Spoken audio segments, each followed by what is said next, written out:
so much for coming out today. Today I will be talking about obviously writing pedagogical music for your students and maybe even alongside them, helping them to begin composing themselves.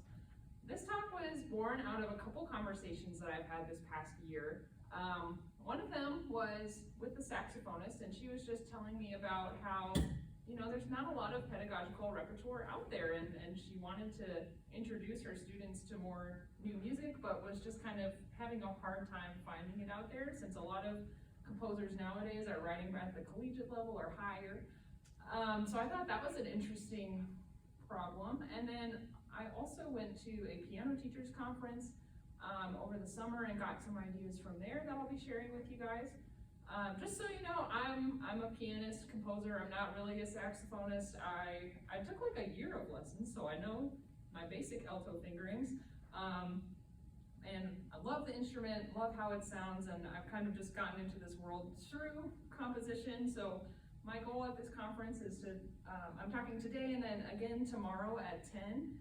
And I just want to invite anyone into the world of composing. If you're interested, which obviously you are because you're here, I want to just show you that it might not be as big and scary as maybe you think it is.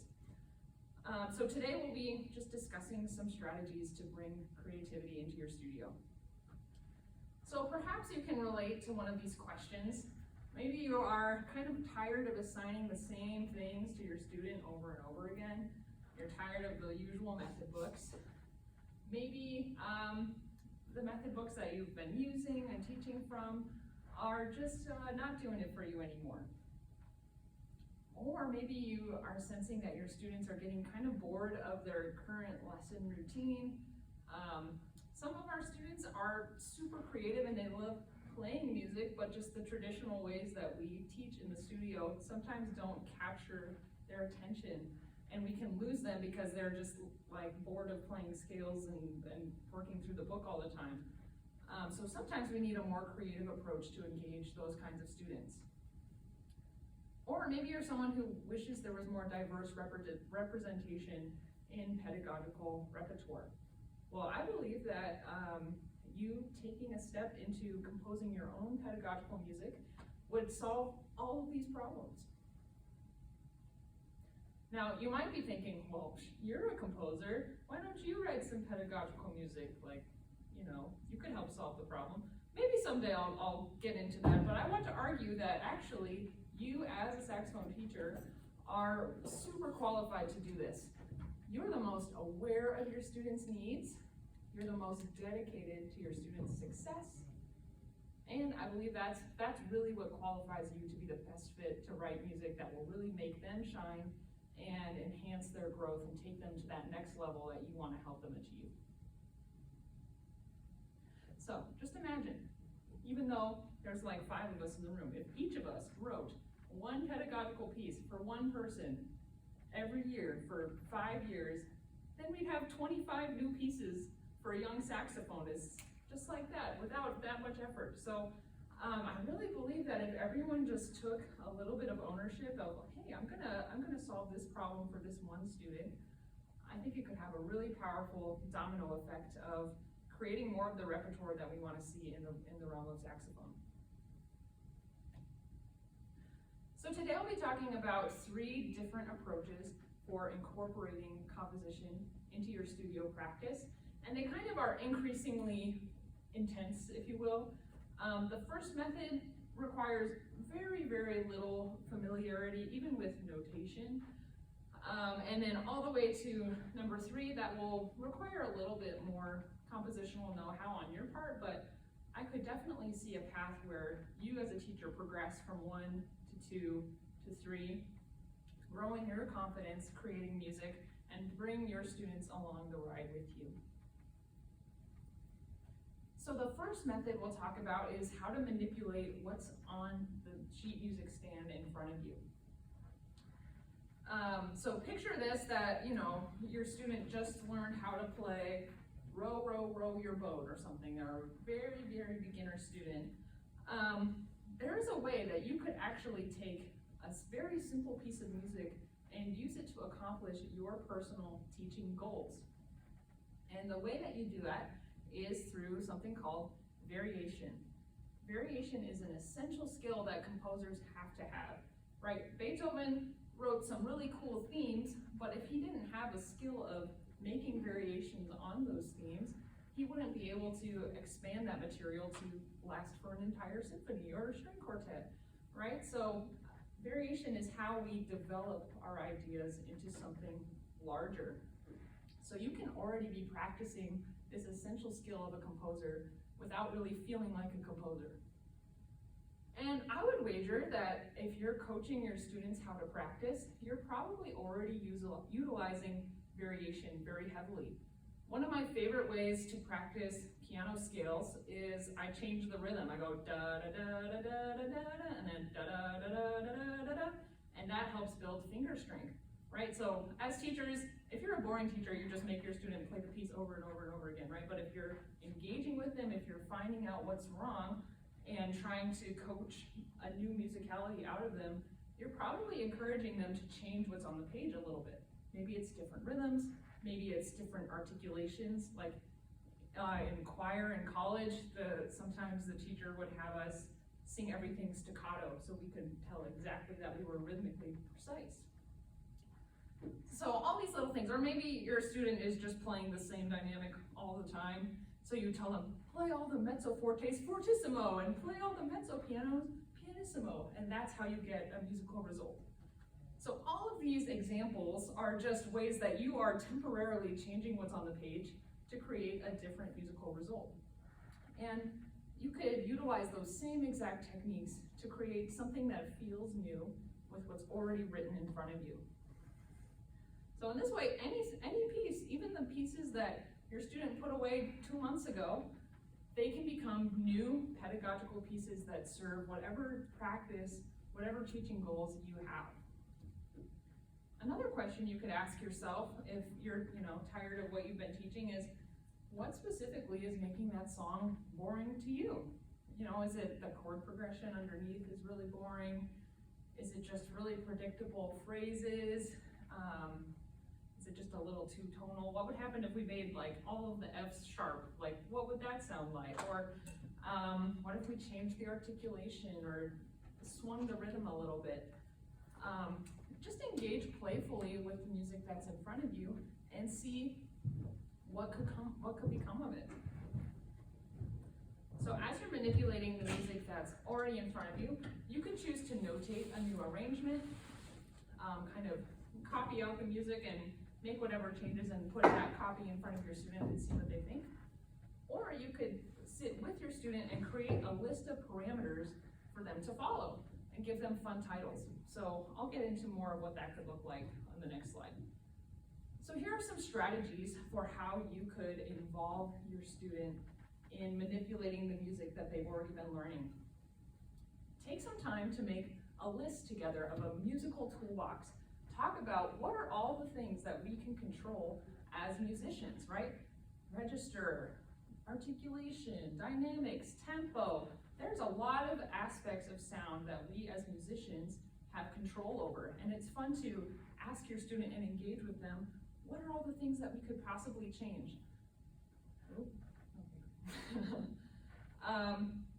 Another idea is to make a copy of their music and print it out, and then let them go to town with some highlighters, with some colored pencils, Sharpie even, and let them make changes to the music. Let them just make it their own and cross out the slurs or add some staccatos or change the dynamics.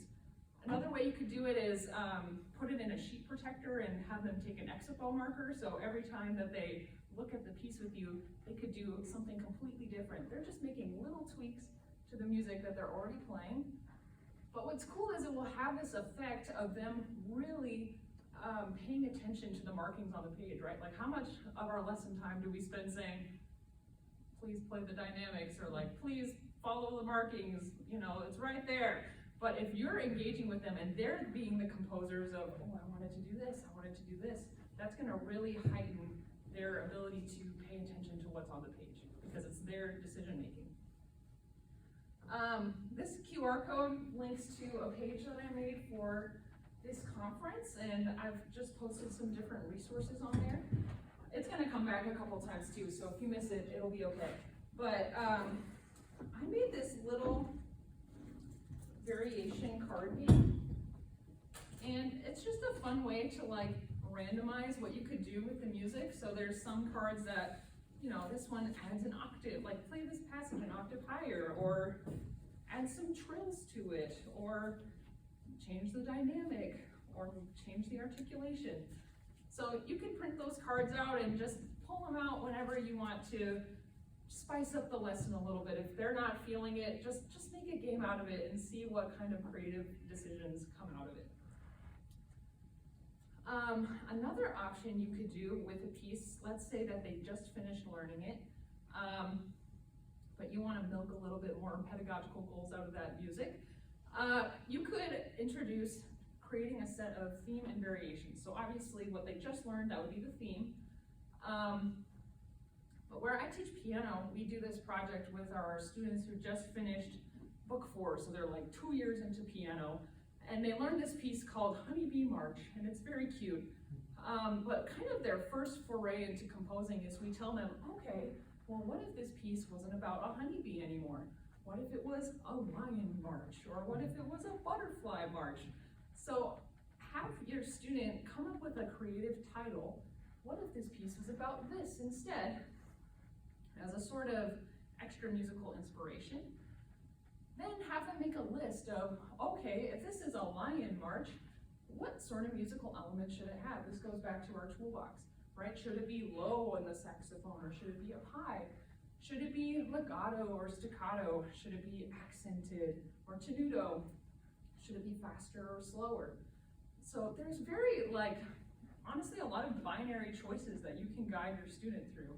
And, you know, I don't know why I think that a lion should be accented, but it just makes sense to my brain. So that's what I would say. But it's fun to just engage your students in those kinds of decision making. So then I would create a list of, okay, if we're gonna make a variation that sounds like this, just simply write a list of what musical elements need to change. Or again, you could do the expo marker idea or whatever. And then have them play the piece in that style. You could even send them home and say, okay, your job is to make a variation now. Make your own list of what needs to change, or make your own markings in the music, and tell me what it's about and why. All right, so that's all for manipulating the music that you're already working with and how to make it more creative. Now we're gonna transition over to how you could write music for your student. So this was an idea that I was introduced to when I went to the piano teachers conference I mentioned. And there was this really cool panel of different piano teachers and how they were incorporating music creation into their studios. And one of the teachers had this whole catalog of music that he had been writing specifically for his students. So each piece was like, oh yeah, this was for John, and this one was for Sally. And I just thought that was such a heartwarming and really cool idea as a way to engage with your student, as a way to build relationship with them. So I just got really excited about that idea and wanted to share it with you guys. But if you've never composed music before, that's kind of daunting. Like, oh my gosh, how would I write a piece of music for my student? I've never done this before. So I want to coach you through some ways that you could start. First of all, a lot of the overwhelm that we experience when trying to create a new thing is because we just haven't put enough boundaries on it. So, you know, even artists, they probably have to figure out, okay, I'm gonna paint on a canvas this big, or a canvas that's this big, or I'm gonna use oil paint, or I'm gonna use chalk pastels, right? They decide the boundaries of what the artwork is going to be, and that helps with the creative decision making. So as much as possible, before you even write a note on the page, really consider what you want the piece to accomplish, which student you want it for, and the more that you're able to articulate in words what you want the piece to do, it will be much easier to make musical decisions that support those goals. And I'm going to talk more about starting composition when I talk at 10 a.m. tomorrow, so if you want more on this subject, you can come check that out too. But here are some specific starting prompts if you want to engage with writing a new piece of music for your student. So first of all, I would encourage you to consider what specific teaching goals do you want this piece of music to accomplish for them? What are the gaps in the student's learning that you want to fill in? And I would suggest maybe no more than 3 teaching goals, right? So maybe it's a new time signature you want to expose them to, or a new key that they haven't really gotten to play with yet. Or maybe it's like a third pattern, or scales, or something like that. But just be really specific about what you hope to accomplish for them. And a lot of those goals can directly translate into a musical decision, right? If it's, oh, my student doesn't have experience playing in this key, boom, you've decided what key your piece is going to be in. Or, you know, so the more specific you're able to get about what your student needs, the more that this decision work can get figured out for you. Another question you could ask yourself is, what repertoire could I use as a model that accomplishes similar goals? So maybe there's already repertoire you've been assigning, but like I mentioned before, maybe you don't love it. But I bet there's some things that you enjoy about it, or that would work well for you. There is no shame in using other pieces of music to be a model for creating a new piece of music. Composers are constantly cheating off of each other, to be honest. Like, we're always like, oh, you use that chord progression, or oh, I like that structure over there. Like, we're borrowing from each other all the time, so I encourage you can shamelessly do this. Find a piece of music that you think works. Maybe you like the format, the melody, the chord progression, whatever it is, but just feel free to steal it and make it your own. Maybe you can make a very specific statement like, I like how this piece does this, but I don't like this. The more specific you can get about what you don't like, that's just an invitation of the key that unlocks how you can make it better.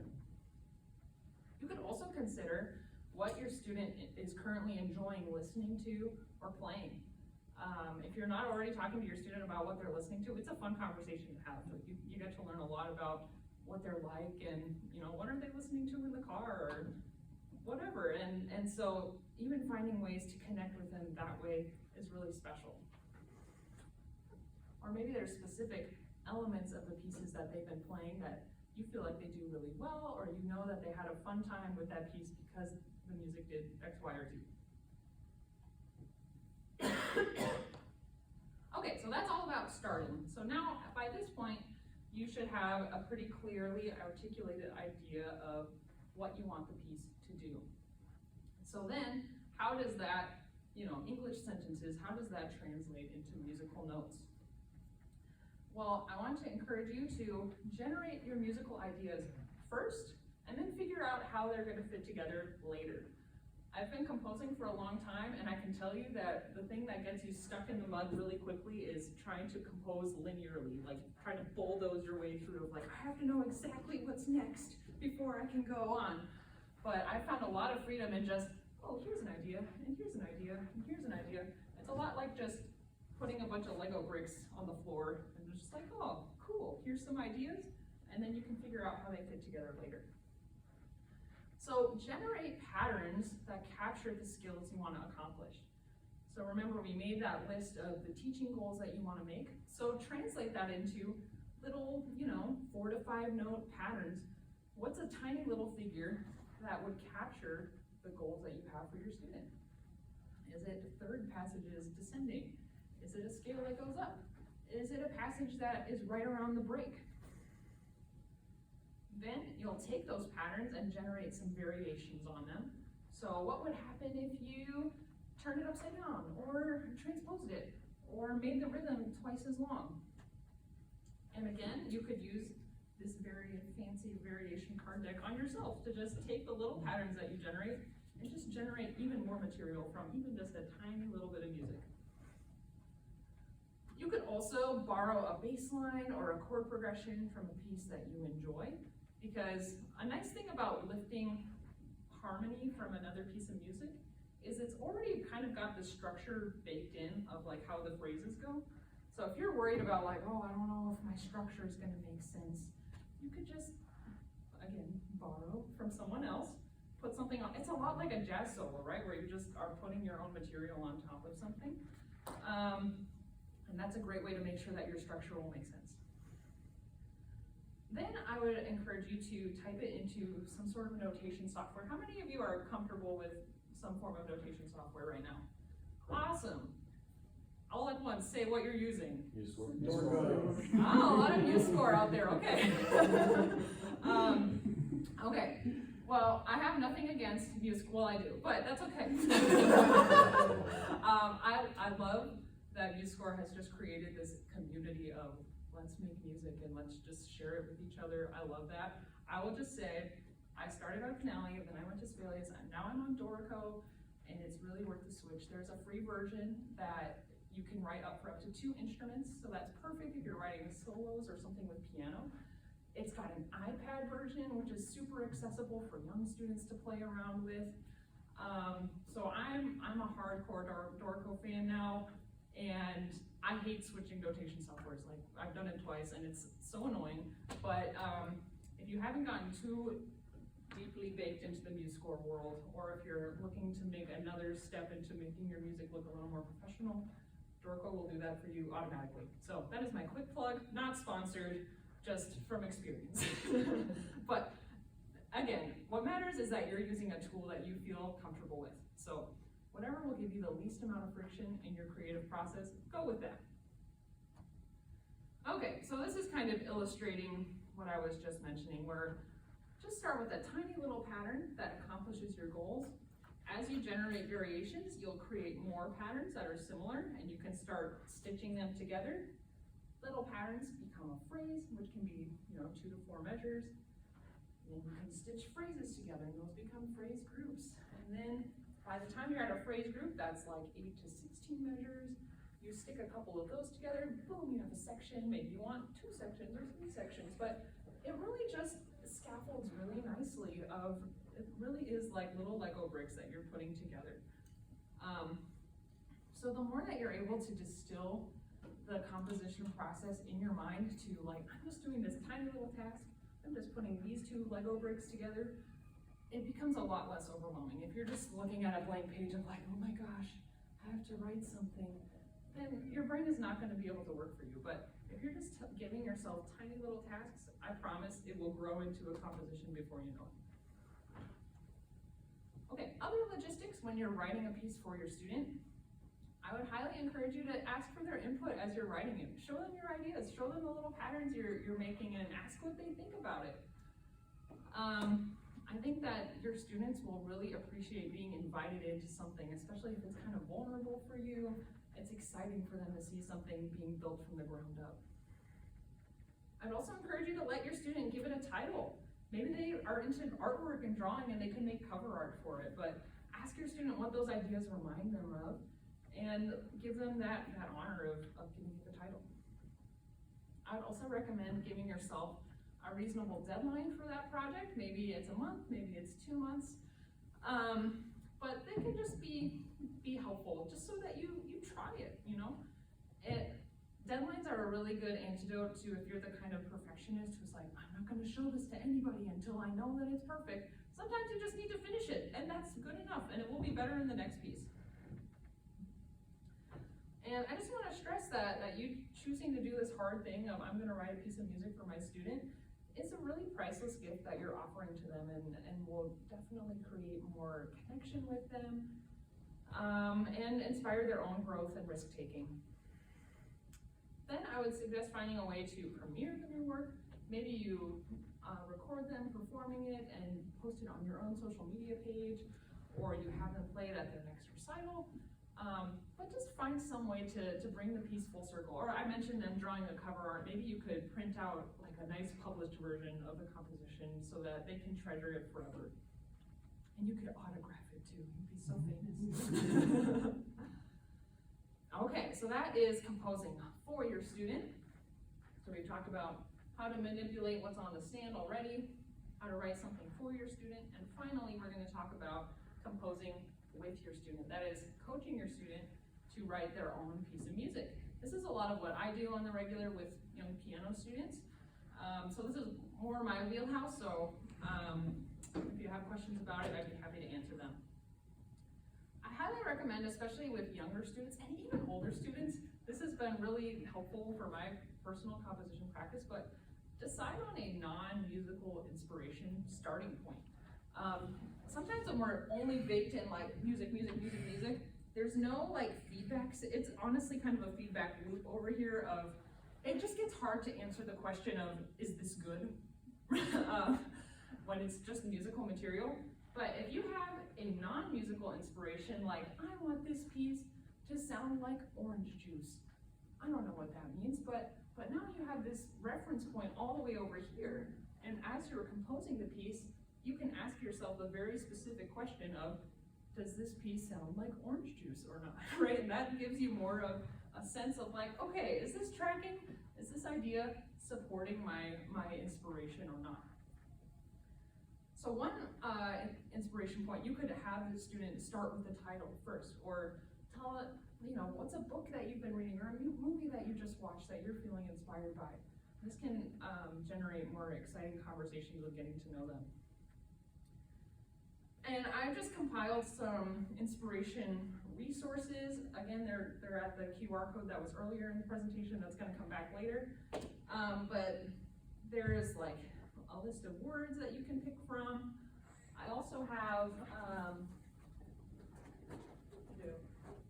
this game is really cool. It's like $15 on Amazon. It's called Story Cubes, and the link is at the QR code too. But it's 9 dice, and they have pictures on all of the sides. So you can just roll the dice and see what pictures come up. Your student can come up with their own story.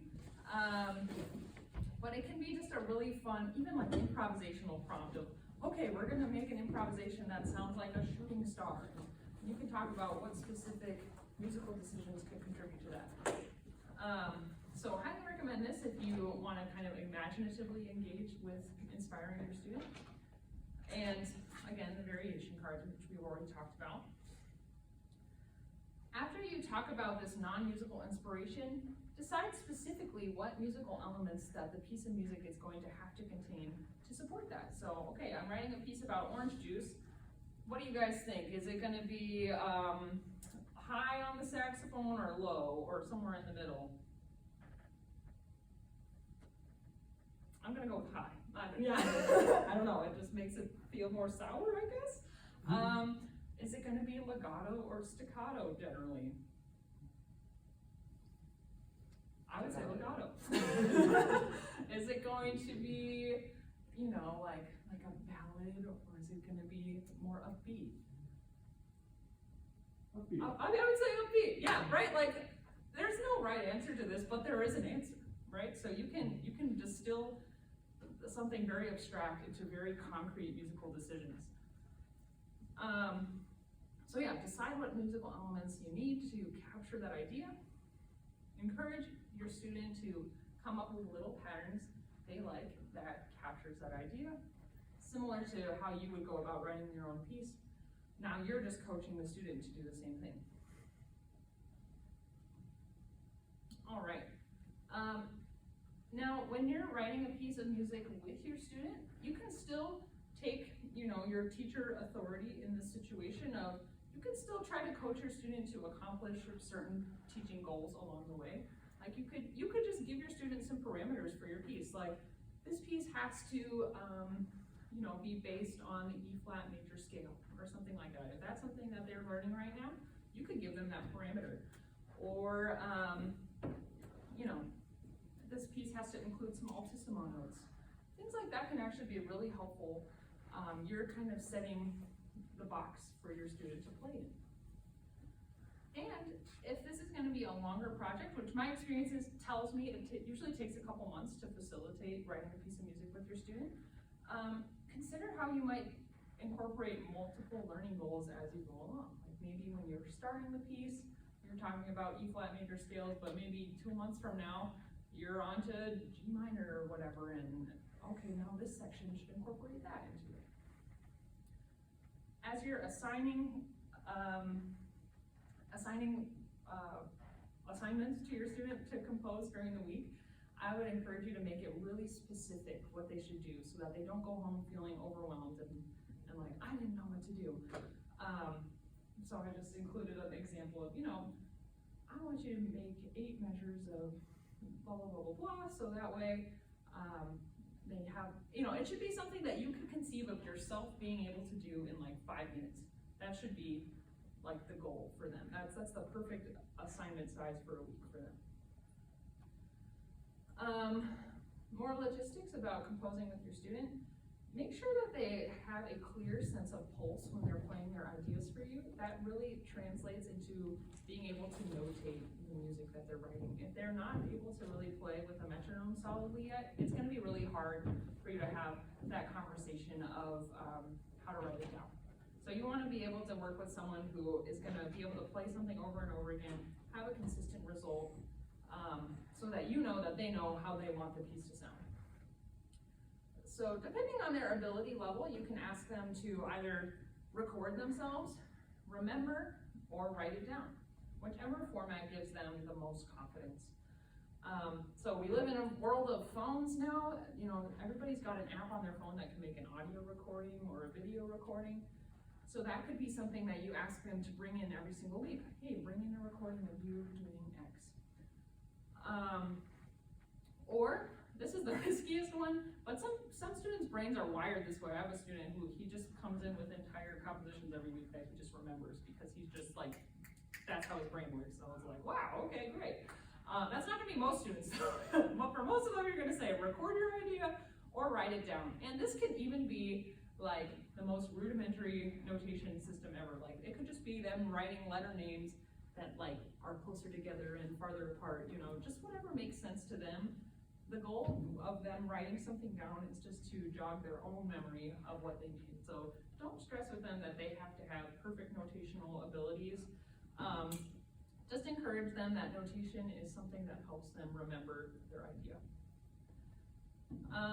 When I'm doing this with students, I'm actually physically handwriting the music in front of them, so they're watching what it looks like to write music down, and it kind of is like an apprenticeship where they're just like gradually absorbing what it looks like.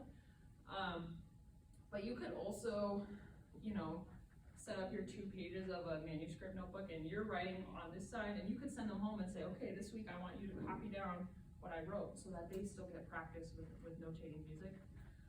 That just depends on what your personal teaching goals are. Notation is extremely time consuming, so if you're more concerned about a final product and less about them learning how to write music right away, then you can just take over the notation yourself and gradually they'll just pick it up from watching you. But if it's an older student, then encourage them to get MuseScore or Dorico and just let them play around with the notation software. It's honestly such a fun tool for them. It has the immediate dopamine hit of you can press the playback button and they love that. I call it letting the robot play. Let's hear the robot play your piece because it always sounds dorky, especially the saxophone sound. But it's a really awesome tool for them. Like this is the best time in the world to be writing music because notation software is the best it's ever been, and it's really accessible. So this can be a great way to send your students home with an assignment or have them come back with their ideas written down for you. Some more logistics about how you might facilitate composing with your student would be just to start with a small amount of lesson time. Maybe it's your warm up for 5 minutes or kind of how you cool down at the end and have some fun at the end of your lesson time. But maybe it just starts with, okay, we're gonna take 5 minutes and improvise an idea based on this story cube. Or we're gonna make a list of what you want your composition to do. Just make it a little fun activity that you start with. And then gradually as they start gaining more ideas, gaining more momentum, you can let it take over more and more of the lesson time. I recommend setting aside several weeks of the year if you want to make a piece with your student. It takes time, especially the notation aspect, especially if you get stuck on things. It's just a long process, so to make it the most fun, stress-free as possible, just allow a couple months to really work through it with them. Especially if you want there to be a performance of their finished work, they're going to need time to learn it and practice it as well.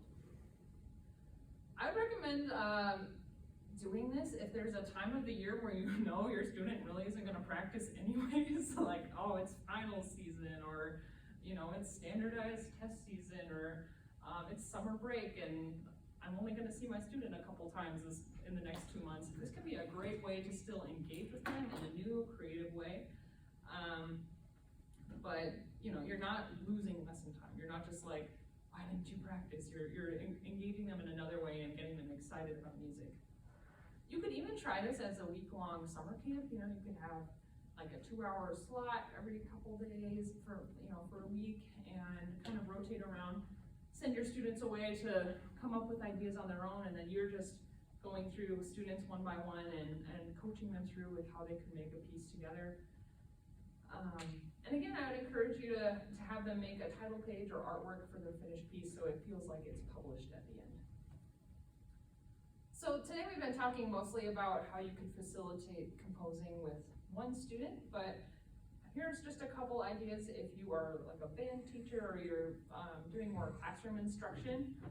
I think the variation prompts with manipulating music that you already have, like maybe it's the lesson after your band concert or whatever, and you're like, I don't know what I'm gonna do with this time. Have your students pull out their music one more time and just talk about, hey, how can we make it different? Like, what would happen if we blank? Like, let them decide what musical elements you could change and just have fun playing with the music and seeing what you come up with. You could also pull any of the parts that are doing more of a supporting role, like a chord progression or a bass line, and let students take turns. Just tell them like, hey, use these 5 notes, and we're gonna just go down the line, and whoever wants to try can just try noodling on those notes over this chord progression, kind of give them their first little jazz solo. If you're savvy to DAWs, you can make accompaniments or tracks on GarageBand for your band to improvise over. It's kind of like number 2, but without a live accompaniment setting. It would be easy to like loop a track for them and just let them try improvising. I'd encourage you, I've given you a lot of ideas today, but if you want to try composing with your students, just start somewhere. Start with whatever feels comfortable to you, achievable to you. Start with one student. You know, we can all kind of think of who this would fit or benefit the most, but just start somewhere and see where it leads. And if you need help starting, I'm actually going to be doing a quick little kind of summer boot camp for teachers. It'll just be on Zoom for an hour a day, and this is just meant to be a supportive community. If you've said, oh, I've always wanted to try composing, or you know, that's something I've always wanted to delve into, then this is just something you can have in your calendar as we're going to have daily challenges, and you can just try it for a week. You know, it'll be just 5 hours of your life total. You'll learn new things every day. There'll be a Facebook community. You can exchange ideas with other people. I'll be available to coach you through if you're trying any of this writing music stuff for the first time. But yeah, so again, at the QR code, you can just sign up for that to show that you're interested. You're by no means committing to it, but I just wanted to provide a resource for anyone who is jumping into this for the first time to get to do it with somebody else and to just enjoy the process with like-minded individuals. All right, well, that's it for today. Today we were able to talk about how to transform the music you're already working with in a compositional way, how to write music for your student, and how to write music with your student. All of the resources that I mentioned today are at that QR code again. And yeah, feel free to ask me any questions either now or if you see me around, because I'm very passionate about this topic. So thank you so much.